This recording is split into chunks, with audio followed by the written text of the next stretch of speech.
job and there's not a promising future. So what do? You see, Gen Zs are fed up, So I totally understand why they are demonstrating. And I think what we should condemn is the police. Why are they using live bullets and shooting at people? There's not a promising future. Just unfathomable. I just can't wrap my head around that. So I totally understand why they are demonstrating. I think we should speak more about the lost souls in Eldoret. I know of, I think 2 people who died, but I think we should put it online and talk about it. And then for the contributions and the burials, we should also put it online so that they know about it and talk to Hanifa, because there's that Ashanga going on and people have really contributed. And then for what happened on Wednesday and Thursday this week, it's just so shameful.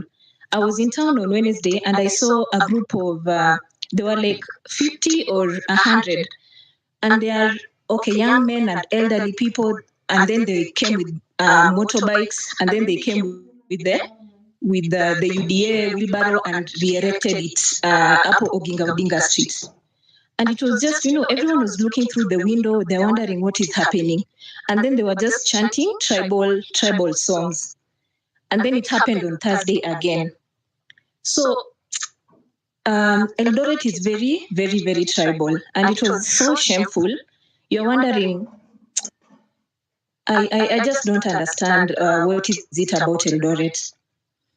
The other thing is, for the young people of Eldoret, we should be, I don't know if it to say the most angry or what, because the leader right now comes from this side.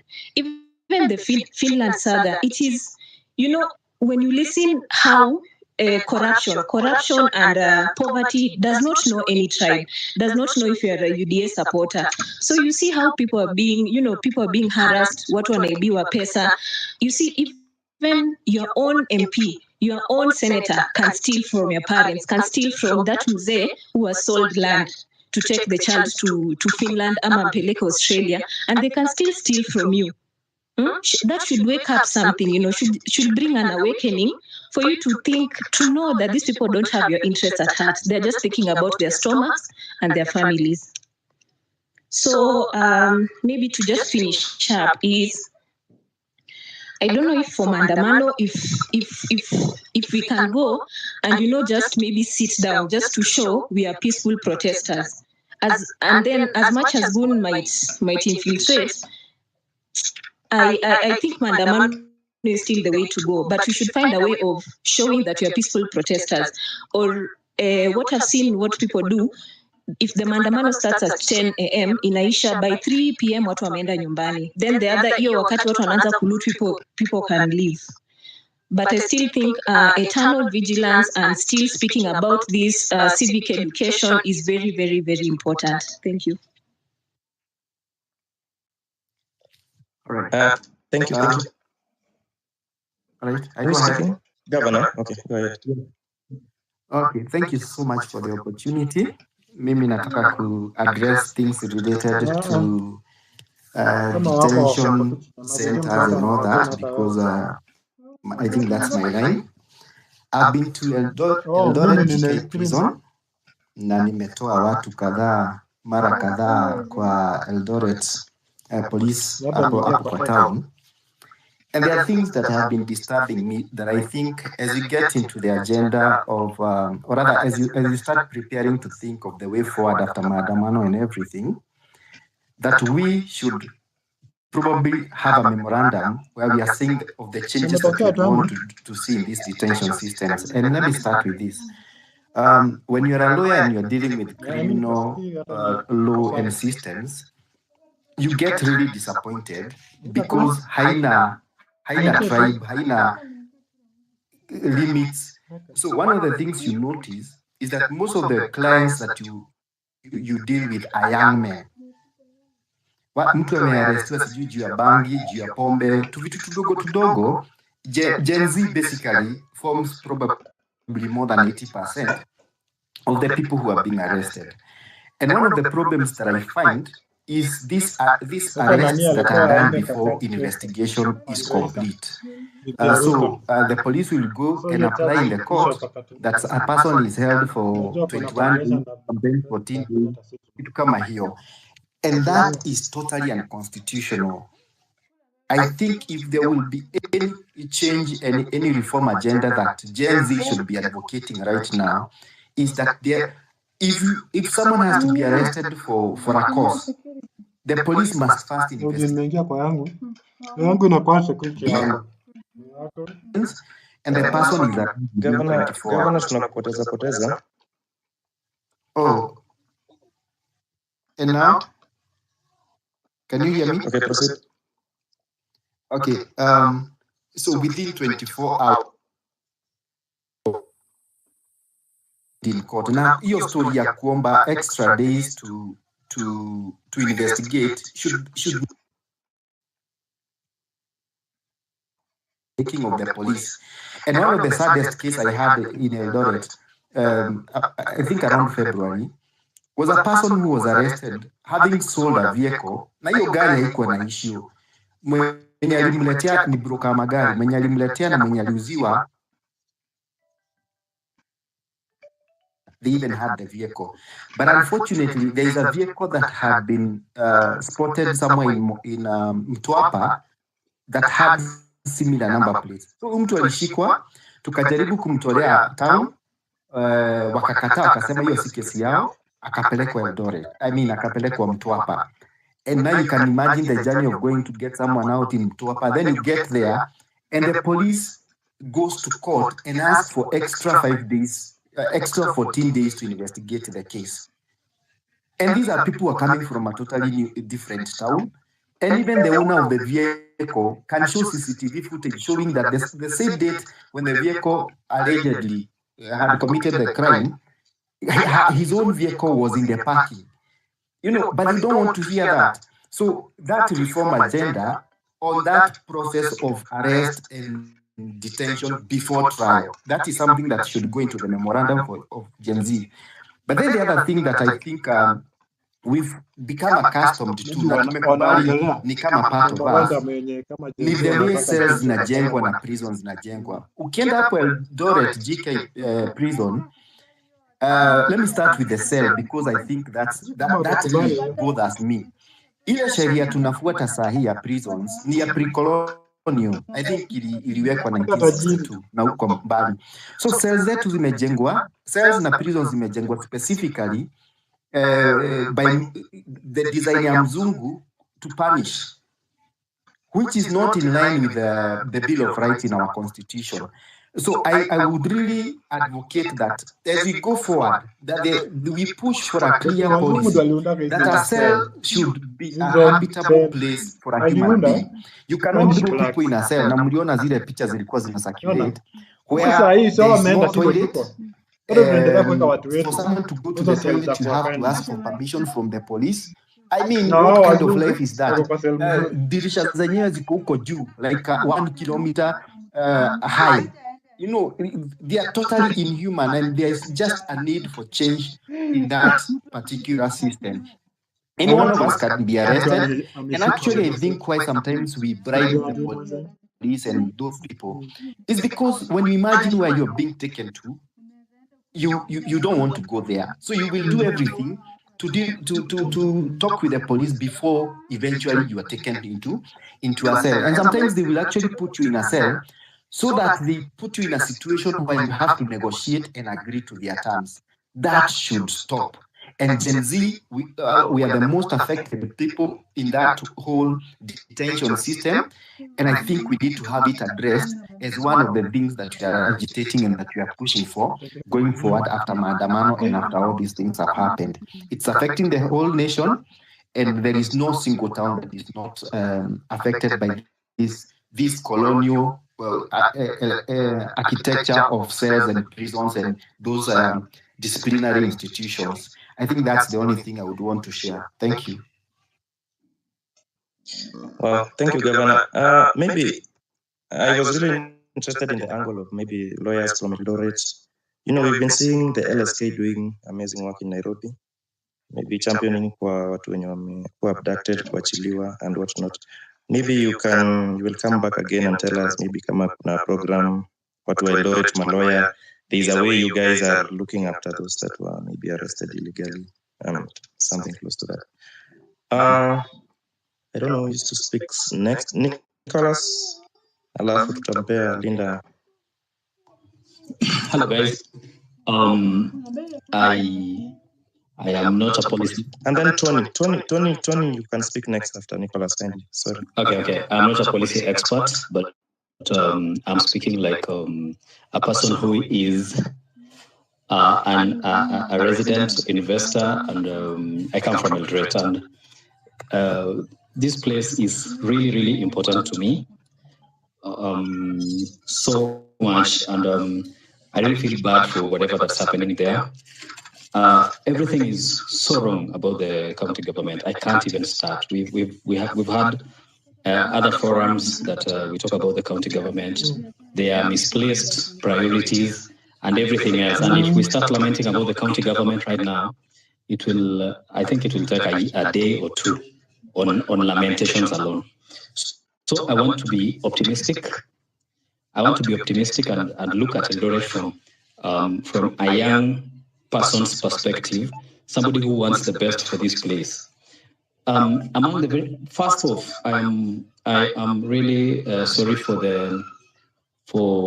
those who lost their lives, and also I'm proud for the people who came out to protest on Tuesday and every other day, because you'll see that countrywide, people who voted for Ruto, who campaigned for him, are those who we voted for him. Those ones are the ones who are more pissed off with this government. Eldoret is an agricultural town, formerly an agricultural town. It's growing to become a commercial town.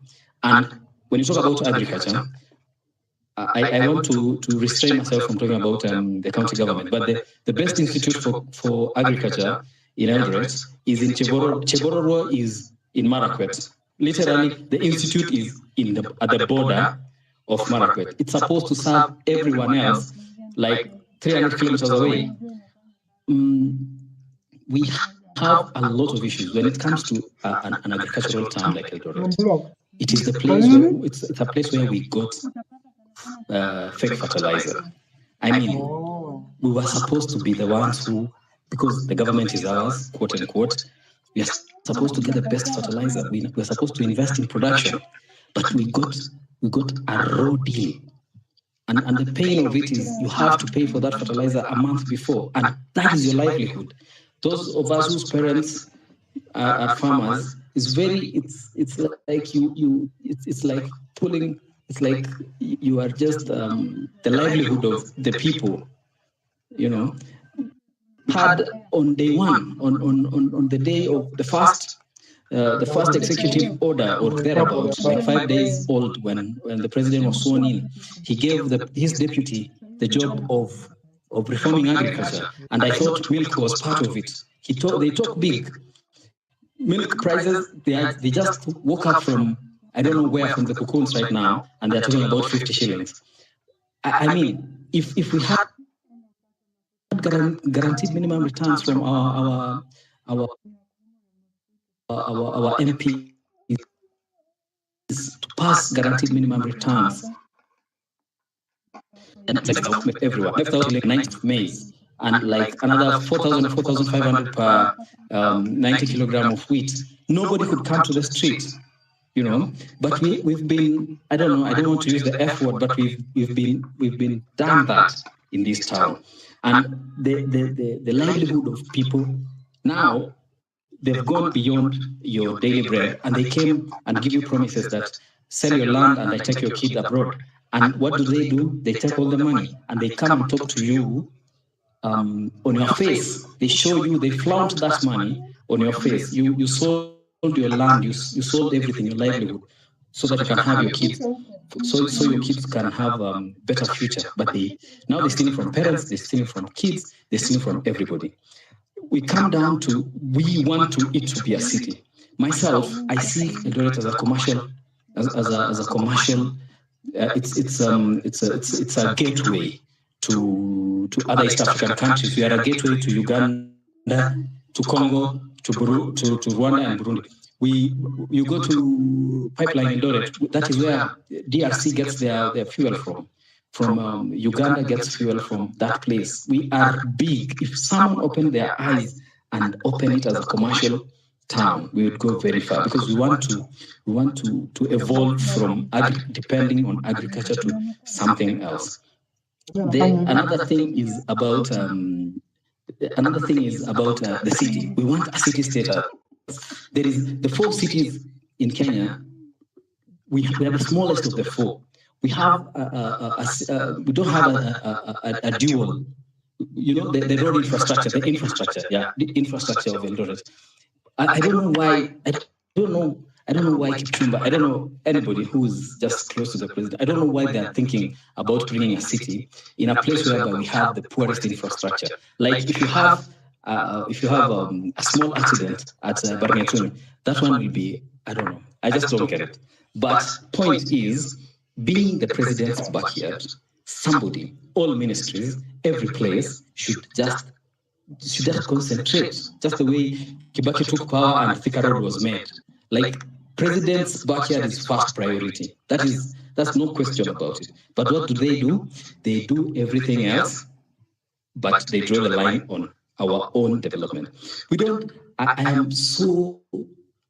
don't know what to say about people who hoisted the wheelbarrows. We have like, I've counted 3 dustbins in that town. Like 3, 1, 2, 3. Moja iko kwa governor gate, ingine sijui kwa wapi ingine. Like 1, 2, 3. I hope those who sponsored people to host wheelbarrows will get some energy to put in dustbins somewhere, because that town, I don't know where to start and where to end it. We don't have even cultural centers. The only we don't know where that culture they were displaying on Tuesday should have been packaged well and put somewhere in a theater, and it can be displayed well somewhere, organized, than on the roads.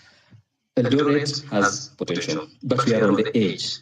We are on the edge. We have the most incompetent governor. We have the most incompetent leaders. We have. I saw an MCA threatening fellow MCAs. I mean, we have backward leadership, but as they say, we are a reflection of our leaders. So I am a reflection of Eldoret. So the people we elected in Eldoret needs a total overhaul. We need to prioritize agriculture. We need something crossed my mind.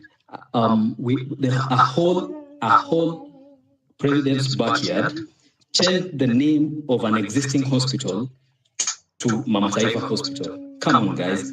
We have a lot of public land. Somebody should just build, if they wanted their name up there, someone could just build their hospital from scratch. We have the resources, we have everything, but leadership is zero. Thank you so much. I'm proud of you guys, proud of the young generation, and I hope we this time will make it better. It's beyond our parents now. It's beyond our parents. This thing is even beyond policy. We just need you need to think about 20 years to come. You need to think about your own children right now. What kind of town do I want my children to grow up in? And then from there, that information that you get from there, that is what you're going to implement. Whether you go on the road, whether you stay at home, whether you go and chant traditional songs, that's all about you. If you want, that is your vision of it. That is what you want for yourself in the next 20 years. Thank you so much.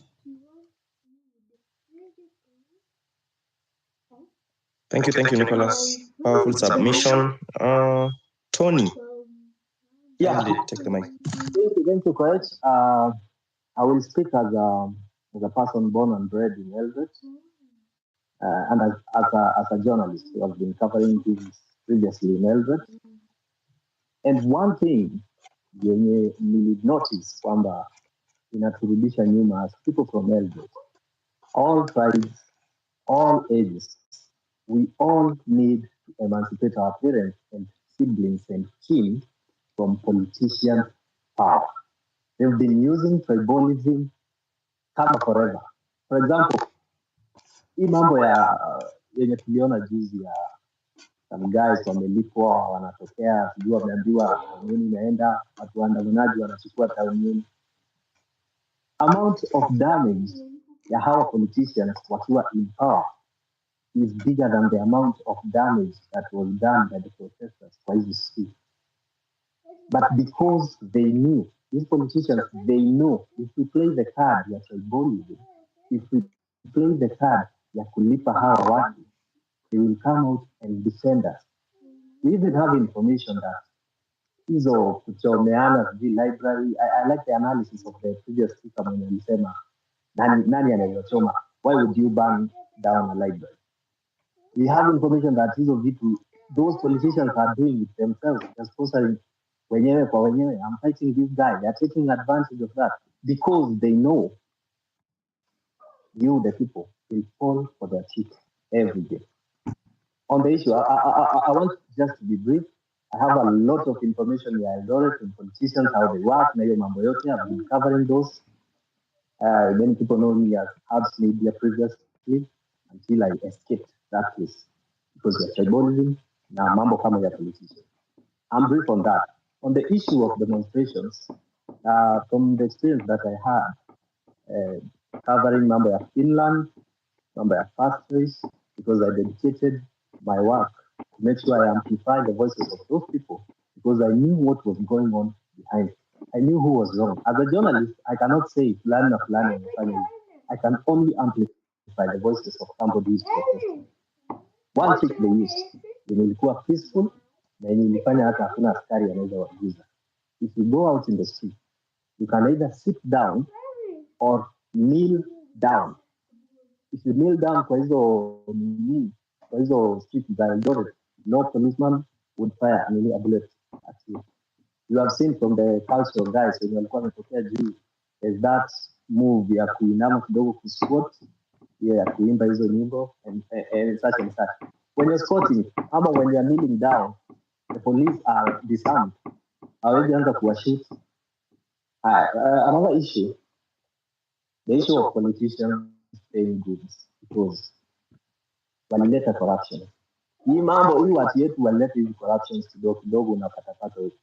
Now they are trying to plant propaganda. Propaganda inamaliza Eldoret. Kuongea ukweli, propaganda inamaliza Eldoret and everything in it. Because they planted corruption, they successfully did that in Kenya. Sahi, if you produce a piece as a journalist, ama uandike the truth yenye iko, before 5 minutes iishe, you have about 5 different versions of the same piece. Ya kujaribu to confuse all the people. So propaganda in a thrive in Eldoret. We need to hold these people.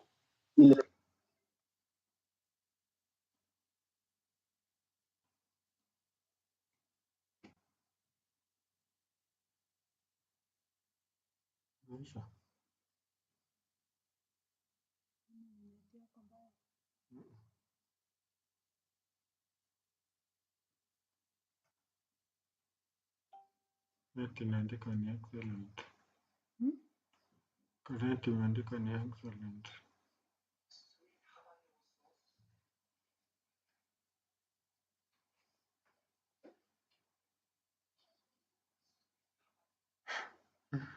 Anapenda kumtoa.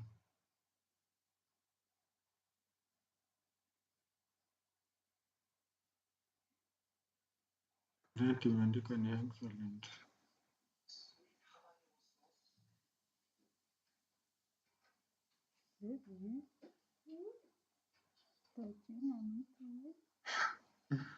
Anapenda kumtoa.